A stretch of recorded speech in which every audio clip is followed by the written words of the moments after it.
They thought we were defeated. They thought I was dead. They let their guard down, and we have taken the beast off at the head. Yet GDI is still dangerous as it flails about, tries to attack. So, I am withdrawing our forces from the eastern seaboard. We're retreating, Your Eminence? No, but in their arrogance, this is what they will believe. That we are afraid. We are on the run. While GDI revels in this victory, we will marshal our forces and prepare for the most difficult and dangerous phase of our operation. We are about to tap into an intelligence far greater than any we have ever known. It is time for us to turn towards the heavens. Our guests will be arriving soon.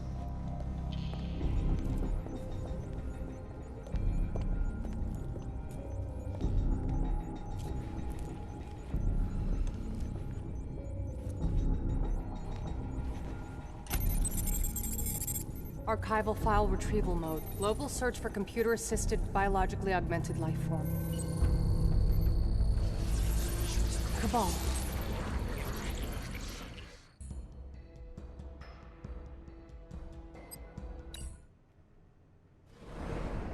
Establishing video uplink. The liquid Tiberium research of GDI's Dr. Giraud has become an impediment to Kane's plan. The Prophet bids you to capture the good doctor. Perhaps with appropriate motivation, his considerable talents could be bent to the Prophet's will. Incoming transmission. Legion, Kane requires the capture of GDI's Dr. Gero. Secure his laboratory. New construction options. Take it slow. New construction options. Guard the tanks Building. well. New bonus objective. I see the glow. Welcome back, Commander. The tide. And more specifically, welcome to Hell. This is probably the most frustrating mission in this campaign. It certainly is the one that's stuck in my memory. And hopefully there won't be anything to outstrip it later. You really need to be on your game for this one, for several reasons. One, you don't really start with a lot of units. The battleship, despite being there, provides no benefit whatsoever. And you have a very limited pool of resources. One Tiberium field that's nearby, and none that can really supplement it. To make matters worse, the GDI forces obviously know you're around, and will happily take the fight to you.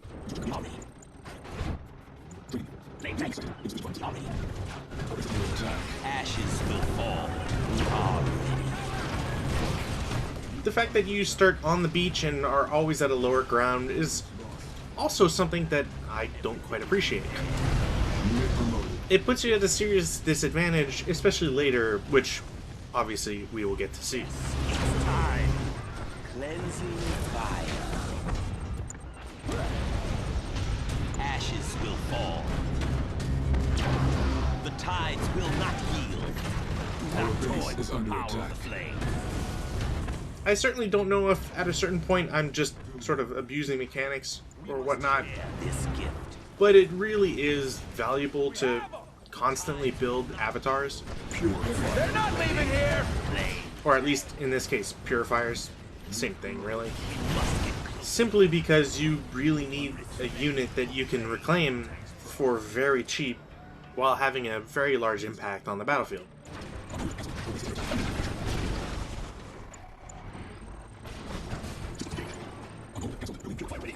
The only notes I can really give are build strong defenses. You obviously want something to be able to take out vehicles. Any sort of heavy defenses like an obelisk or two is welcome on any front. You absolutely need something against infantry. The flame tanks are great for this, but they're not always a guarantee. If predators start targeting them more, you obviously won't be able to repair them, at least not in a way to, make sure they're alive. So get SAM sights. And, Gatling turrets and what have you. And this is the problem with the fact that you're on low ground, is that the rocket infantry really like to punish you. You don't necessarily get to shoot back at them all the time. Certain units just can't because of the low ground, high ground thing. or have to get really close, which means you're going to be under attack more, and if you get attacked on 2 different fronts, etc., etc.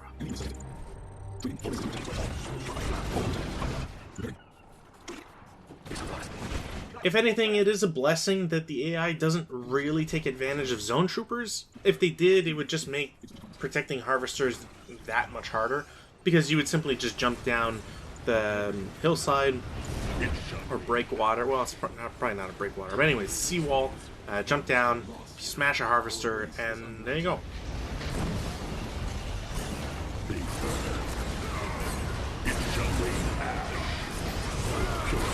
And again, this is sort of the problem that I've mentioned before with the Purifier. It's good, there's no reason not to build them and abuse their firepower in every way, shape, or form.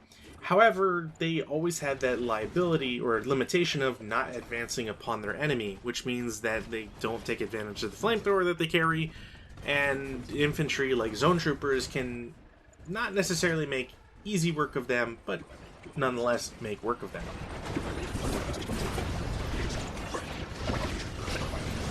I haven't gotten the upgrade yet, and I'm kind of blanking on if it was available at this time. It probably was, and I just didn't click it yet. But you can upgrade the turrets to have a 4th gun, which obviously in these cases is very useful.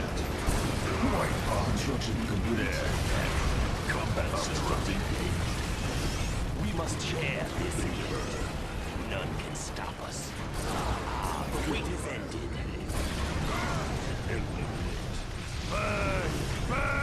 As mentioned before, flamethrower tanks will really be a saving grace, if only because they don't have the same sort of combat tactics as purifiers. Our base is under attack. There's at least one new unit that we have that can act as a sort of anti-air weapon, but it has problems. It's really the same problem as we've seen in other games, which is that Command & Conquer is not a formation type game.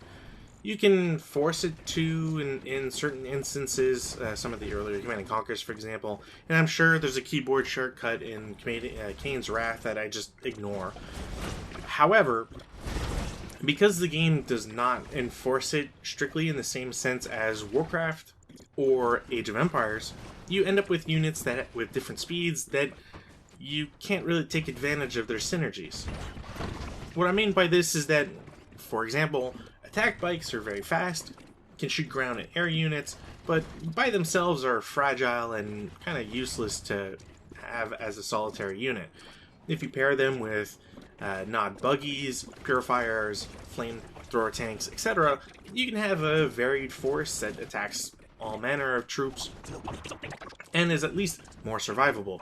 But since attack bikes move twice as fast, they always get to their objectives first, waypoints first, etc., and you end up just losing them.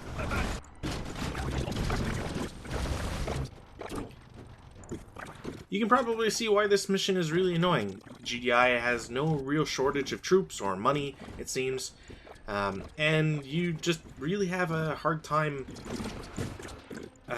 building a defense and keeping it up, especially since, as time progresses, GDI actually evolves or changes what units it starts attacking with. It'll, I think, always attack you with zone troopers, but it does make the switch from Predator tanks to Mammoth tanks, as well as Juggernauts. Thankfully, Juggernauts are absolutely dog water against infantry, so you can use a heavy dose of flame troopers to take them out. Or Black Hand troopers. Spare no one. I oppose Kane. Unit under attack. Unit lost. Construction complete. Also, it seems that Black Hand troopers are vulnerable to being crushed. Whether that's something that was changed, I don't recall. But in any case, it's a little frustrating at times. Tiberium exposure detected.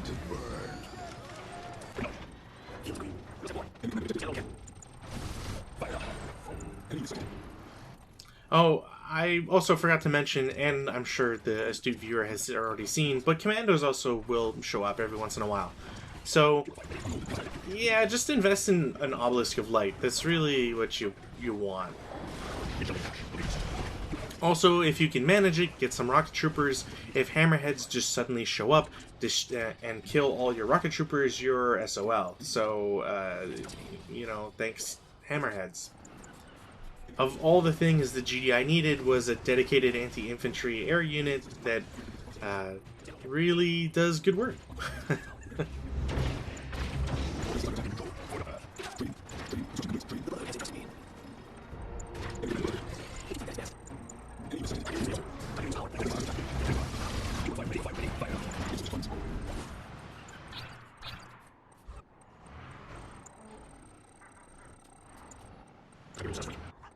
At a certain point, things, well, they don't necessarily die down. You just have to hope that you can get a outpost built over on the left side to take advantage of the blue Tiberium.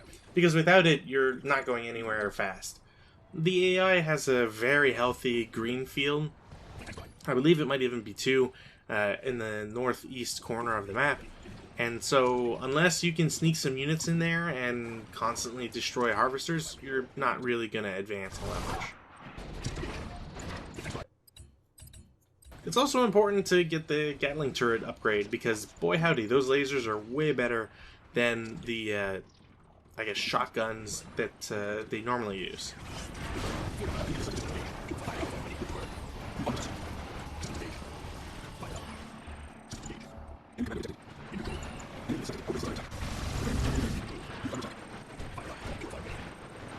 Purifier ready.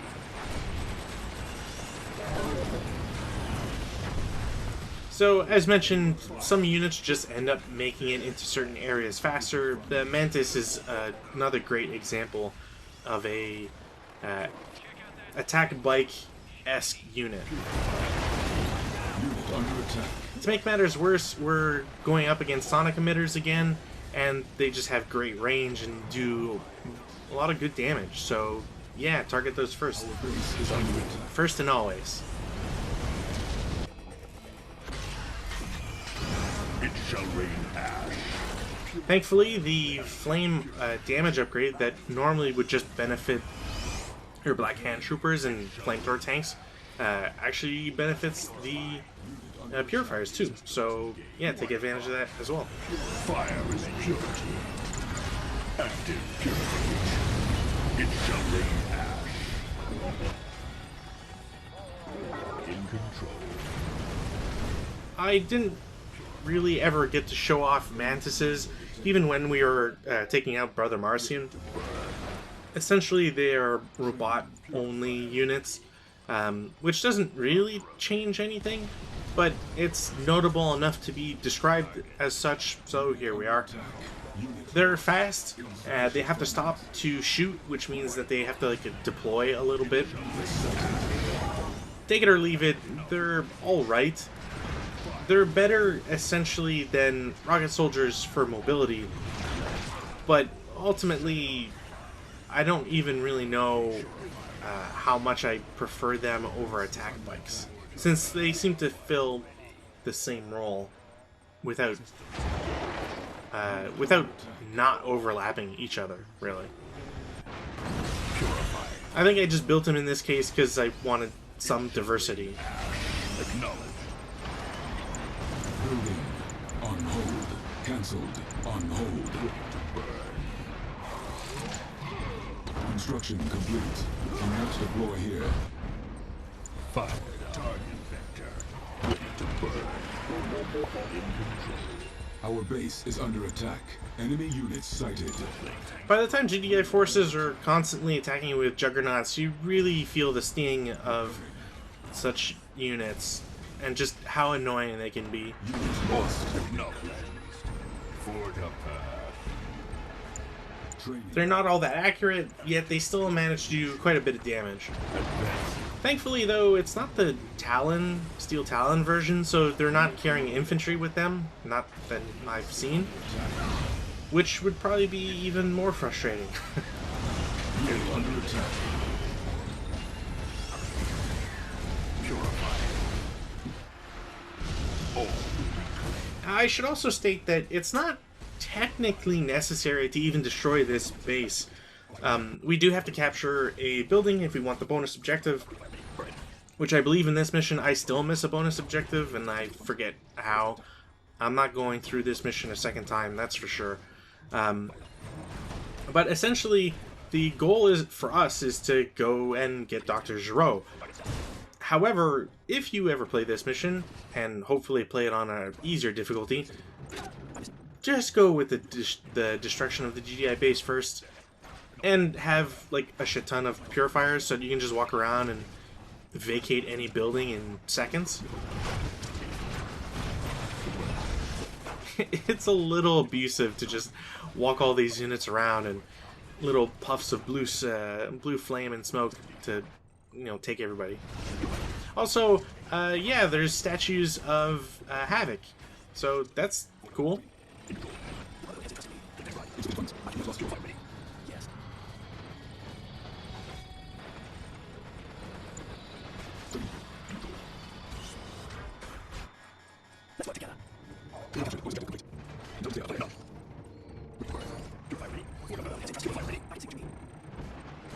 I'm sure there's probably some building in the, you know, in the city or in the southwest corner that I like failed to see, or a harvester I failed to destroy or capture a building and then build my own or some crap. It's like the one problem with having objectives that are impossible to know, and then you just kind of have to hope that, you know, you get something out of it.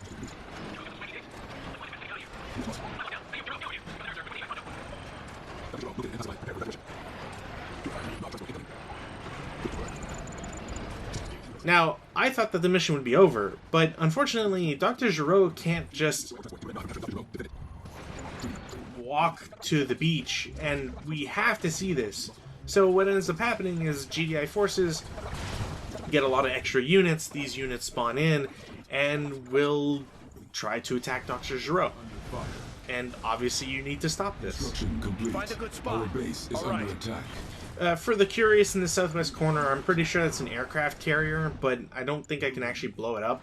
Or if I did, at some point, it was like too late for it to register or something. I don't know. Unit promoted. Construction complete. Oh, mantises shoot a lot more rockets. There, that's your benefit for mantises. So they are better, but they suffer from the same other problems as the attack bike. They're very fast, so they don't follow troops, and they're very light, which means that they just die in like 2 shots. Cannot deploy here. Purifier ready. Honestly, the kind of secret objective of you've captured Giroud's laboratory and then suddenly you have to transport him is kind of a shitty raw deal, because if you go through all of the work of taking out his lab or capturing him, it's kind of annoying if you have to suddenly transport one of the slowest aircraft in the game, despite that not historically being a thing. Unit promoted. Objective complete.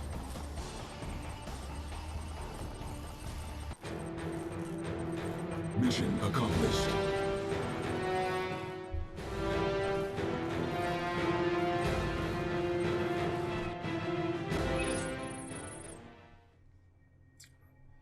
Yeah, it was a long one.